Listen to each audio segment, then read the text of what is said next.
time, the Malaysian government will continue until to this day to continue making dairying ranches to succeed, and hence why we have Farm Fresh now. If just as you know, Farm Fresh has a very significant agricultural subsidy, and which is why they are able to sell milk at such a cheap rate. And one of the codes that they've cracked is that they've managed to put cows into aircon, and that's how they were able to start their dairying ranches. So, so in many ways, Malaysia had this like very complicated relationship with milk altogether. But what I want to point out at the end here is bringing out a lot of these artists who have like really depicted like bovines in many different ways. Like those were oxen, and then like a bull, and that's like I think a painting of the Indian dairy vendor with the cattle. So this is the role. I guess I've talked a lot about the history part as well. But I guess I want to show you that like a lot of the sources that you've seen just now are actually from knickknacks, branding stuff, paintings from people. So in many ways, a lot of these would not be possible without the significant work of curators, archivists, and also like historians who have collected a lot of these places in different patches, like in different parts. Like for example, dripping was I found it from the Ilham online archive, which is very, very useful. And same goes with like these paintings as well. But so in many ways, like history is always this like kind of collective work that started off with like the ice cream wrappers that I found at MDA, and then we went on this rabbit journey to think about Malaysian food waste through the different sources that were curated and kind of like archived for things like this. But I want to go on. I think I'll be a bit over time by 30 seconds. But I think I'd like to end my story with a little bit more about how these painters, these artists, were like artists who have produced works during the time period in which I was talking about. And they, in many different ways, think and also explore very important relationships between the animals and, cattle and people, as well as the cattle themselves. These are very rich, very loaded ways of approaching thinking about cattle in thinking about these animals in relation to our life worlds and our communities. And now we go back to ice cream. What do we see here? We have tropical fruit. We have snowflakes. None of these have to do with like milk or cattle or anything. In fact, these are images that kind of like anticipate desire. Snowflakes are like this notion of like, oh, you're eating a cool treat. You're fantasizing this notion of like a kind of like difference in temperature that would be appealing to you in this hot weather. And I assume that back then there was not much aircon, right? So this would be very popular. But the other thing was also tropical fruit. We're looking at durians, mangosteens, pineapples. I think duku langsat, I would like to say. And these were very selected because they were part of national fruit campaigns in Malaysia at the time. This notion of like framing the consumption and export of fruit as Malaysia becomes this like cosmopolitan country that produces exotic foodstuffs, commodities for the region outside to consume. So in many ways, the ice cream, these wrappers say something about how in this time we've achieved this divorce of milk and cattle from the commodities that from the kind of like the multi-layered life rhythms that they had.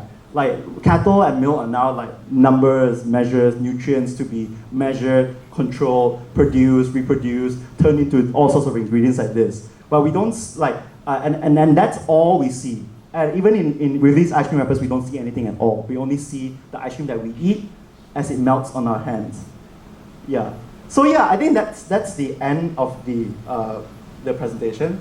And I guess I'd like to know is this is kind of like a broad history of like how life could be commodified. Life has always been commodified in many different ways for various different kinds of, some often violent reasons as well. Thank you so much.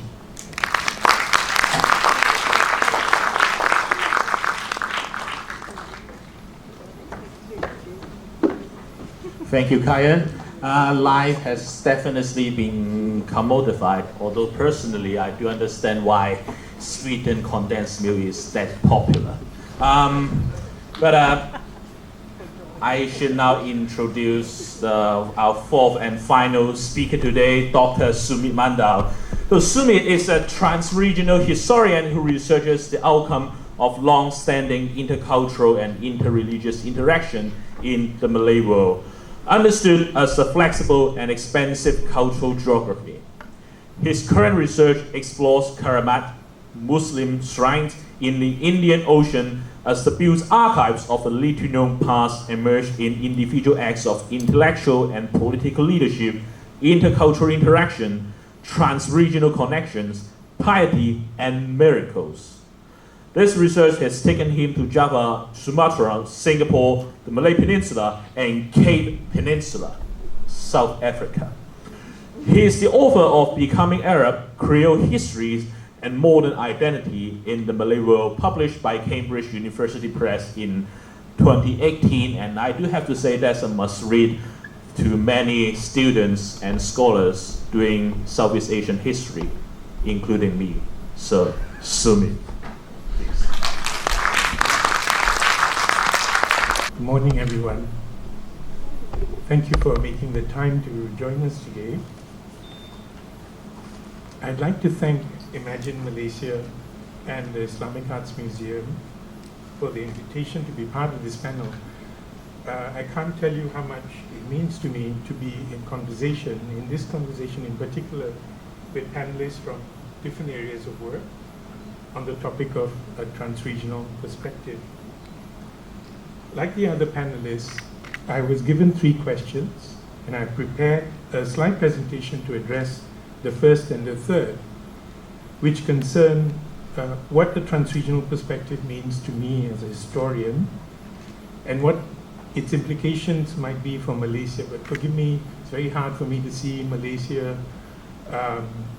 without bringing Indonesia, Singapore, and other neighboring countries into the picture.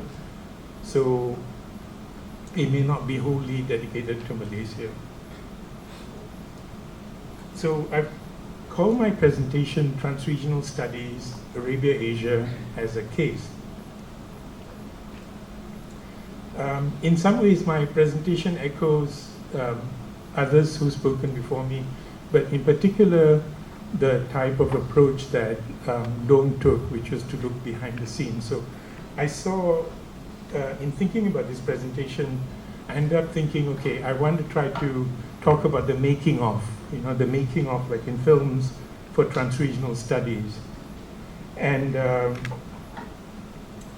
this presentation, this making of trans-regional studies, rests heavily on my own research and my current role as Muhammad Al-Agil Chair in Arabia-Asia Studies at the Asia Research Institute of the National University of Singapore.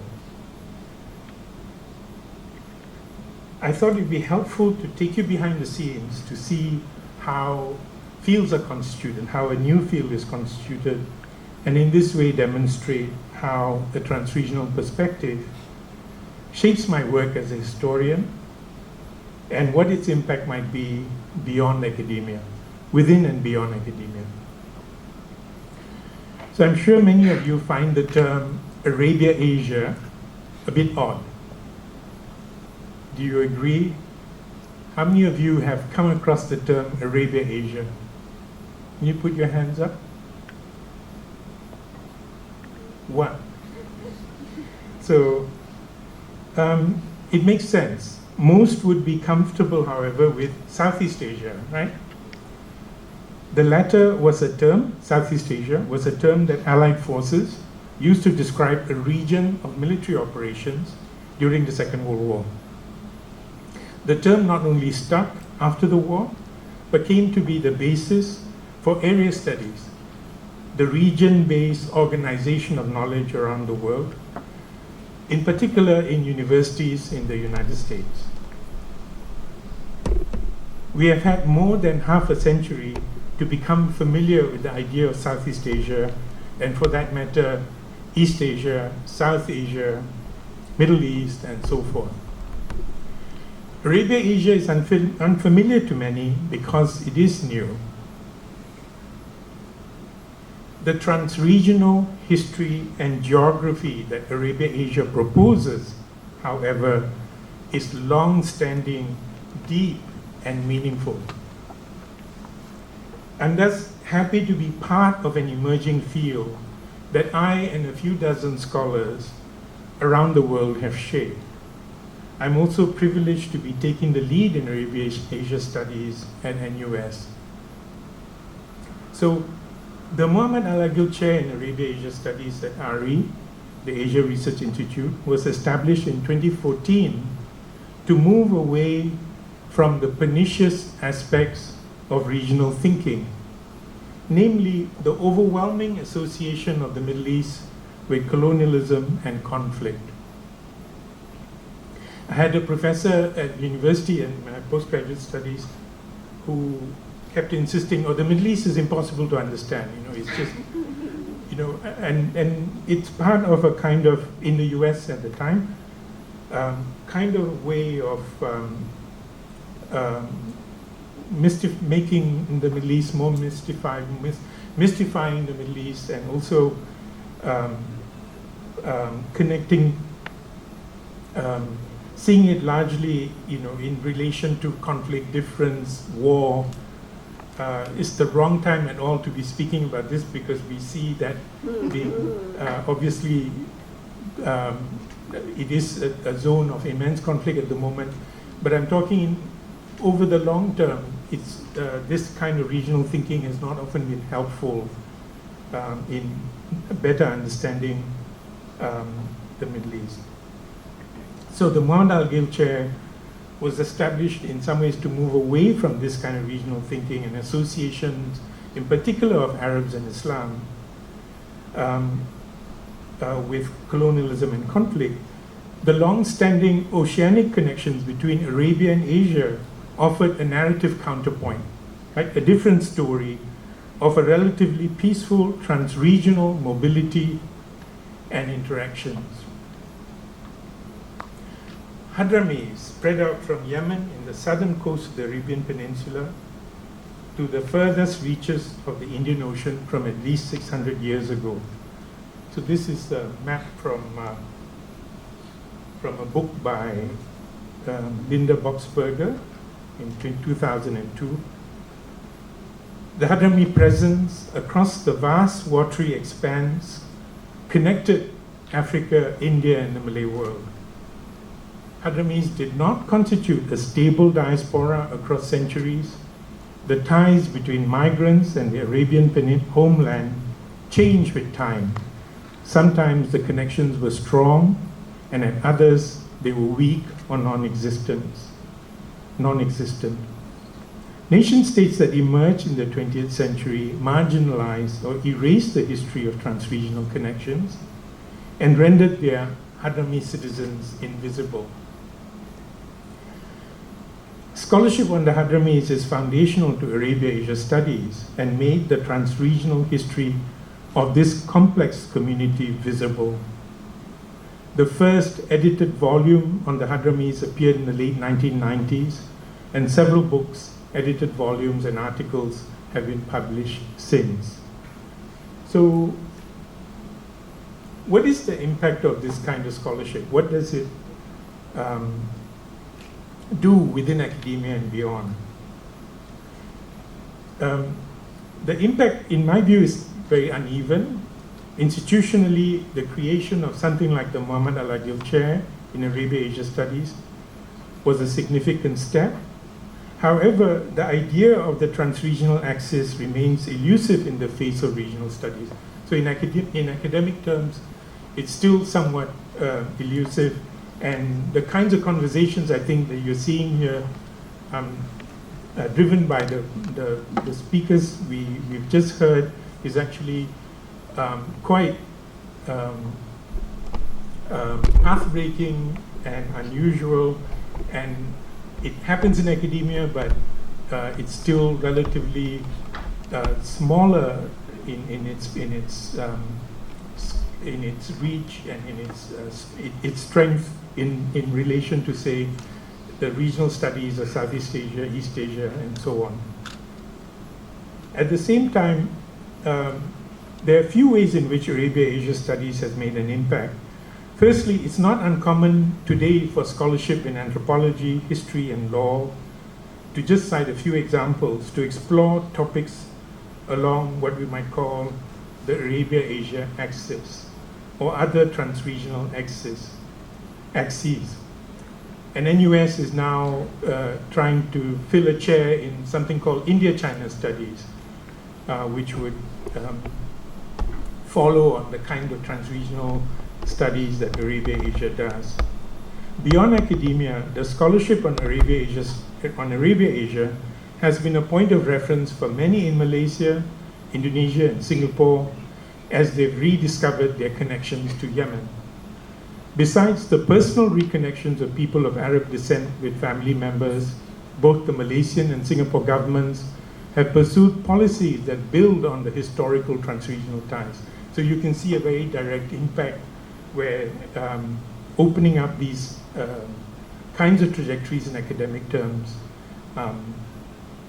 is appealing to some policymakers, activists, of course, people of Hadrami descent. Rihla, an exhibition followed by an academic conference held in 2010 in Singapore, nicely exemplifies the acknowledgement of transregional ties with Yemen. Rihla, which means journey in Arabic, mapped onto Singapore a historical legacy of the connections forged by the ancestors of its citizens of Hadrami descent. And the exhibition was opened by representatives from academia, the National Library, and the Ministry of Foreign Affairs. So you can see this is a slide of the exhibition entrance. And then the next panel is on Al-Mahjar. And Al-Mahjar refers to the place in which one settles in Arabic, and it's the title of a magazine published by the Arab Association of Singapore. And this slide is one of the panels at the exhibition, and it discusses contemporary Singapore Middle East connections, highlighting, quote, individuals and companies from Singapore building new relationships with their Middle Eastern counterparts. So you have both in Singapore and Malaysia efforts to hold conferences and build initiatives, sometimes sponsored by governments, also led by academics, that have tried to talk about the historical relationship, the Arabia-Asia relationship, in relation to building contemporary, better contemporary connections. So there have been events, conferences, exhibitions in Malaysia, Singapore, Indonesia, that acknowledge this, what you could call a rediscovery of Hadrami connections and Arabia-Asia connections. So I want to, towards kind of concluding this short presentation, provide some thought. So opening up to scales beyond the region offers the possibility of considering processes that have been obscured or rendered invisible by both regions and nation states. Many Hadramis who circulate across the Indian Ocean today are involved in charting novel geographical scopes and imaginations. One example is the Indonesian-born Habib Sheikh bin Abdul Qadir As-Sagaf. I wrote an article in 2024 which described Habib Sheikh as a singing preacher who brings his particular engagement with Islam to audiences not only in Indonesia but also Malaysia and Singapore and beyond.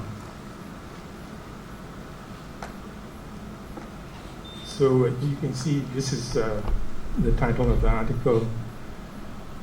Now, Habib Sheikh is interesting because he circulates across the Indian Ocean by advancing a novel medium, mass concerts, something that developed with mass audiences in Indonesia with really good sound systems, and in Indonesia, singing to crowds in the tens of thousands.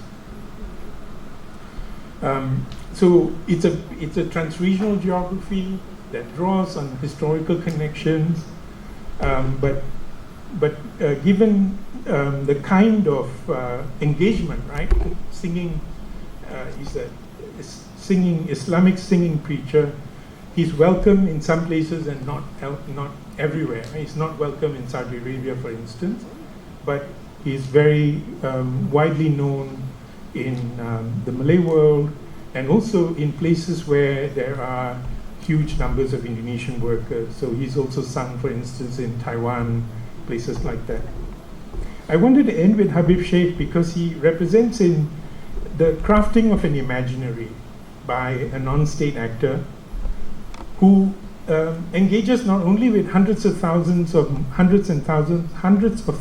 Muslims, but also the leadership of states.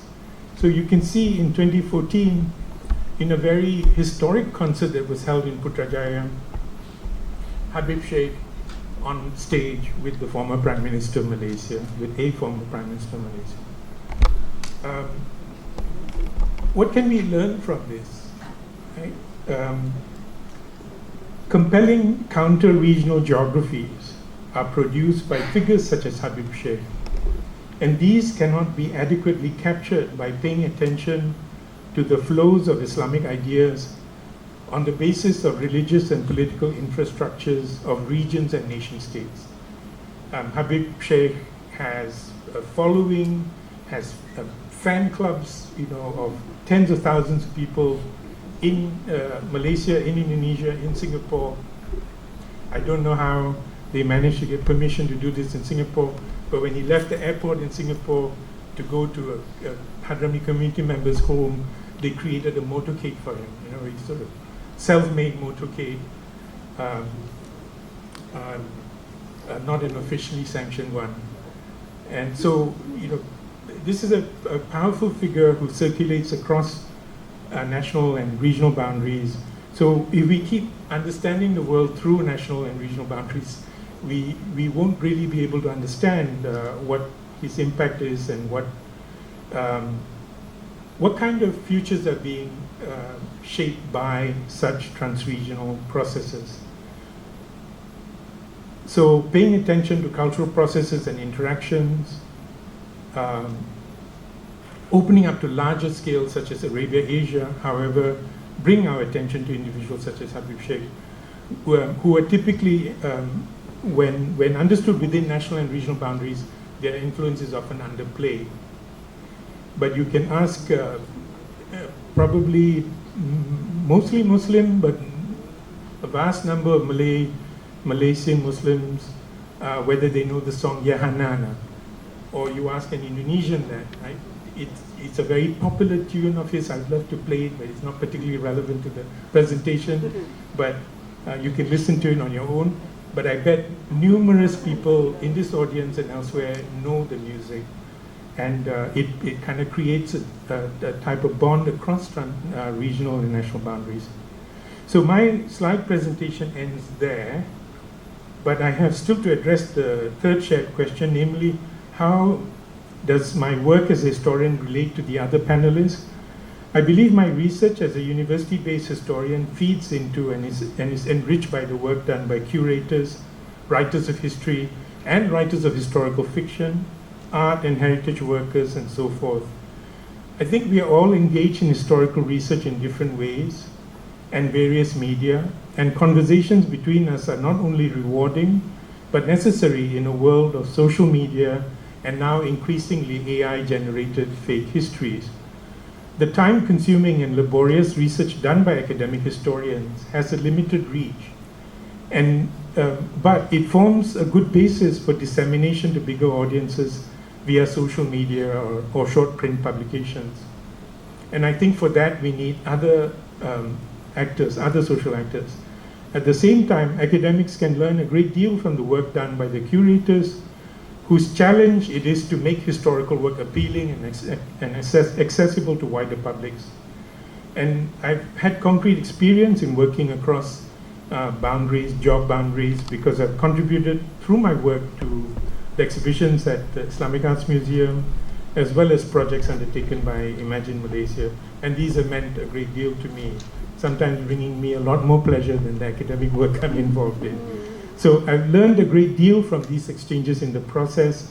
So let me close there and thank you again for listening.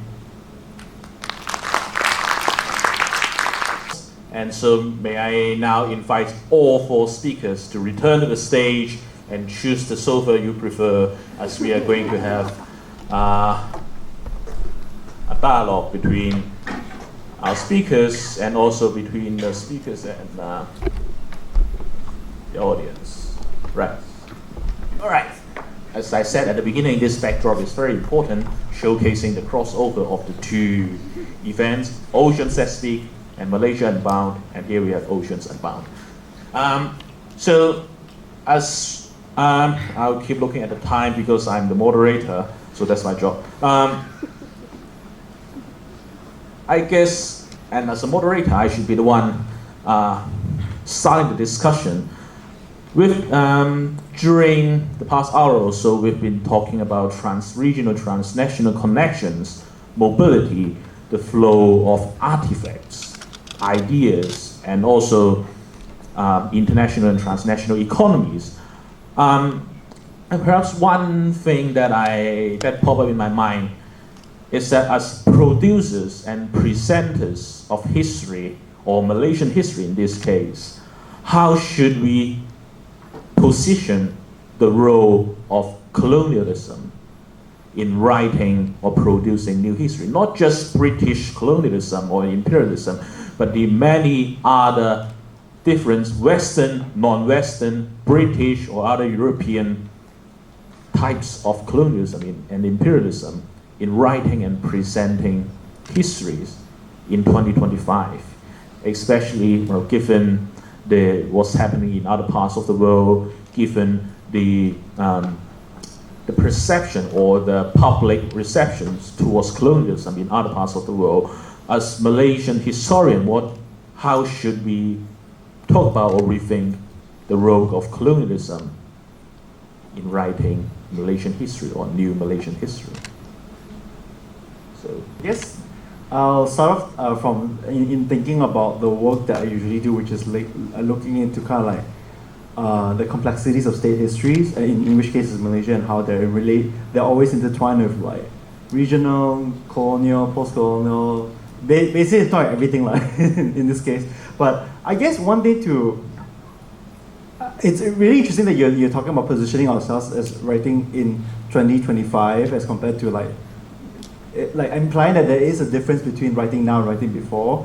But I guess, and that's the question that I'm not sure how to approach it, but at least within the context of statist histories in Malaysia, I think it is inevitable that we need to engage with it, because we are sort of a creature of colonialism in many ways. But that doesn't also necessarily mean that we have to be, I guess, always entangle ourselves within the kind of like throes and structures of colonialism that would oppress like communities and ideas and stuff. I think like what I've always been interested in looking into histories is thinking about friction, and like anthropologists and us saying, kind of like friction in the sense that like I think like the ways in which thinking about state history through friction is important is because there was always this friction between statist and non-statist approaches, right? Where there will always be the margin, there will always be there will always be a periphery.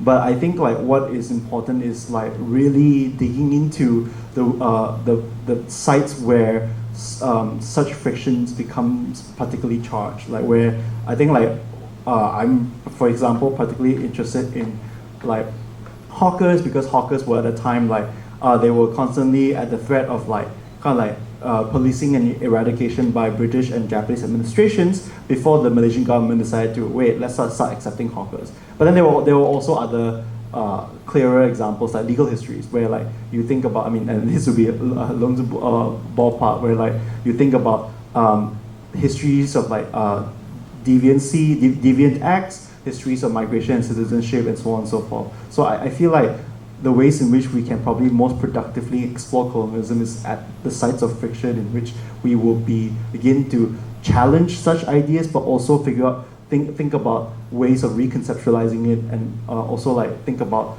ways of like not say liberating ourselves from it, but like offering alternative means of thinking about it without always being captured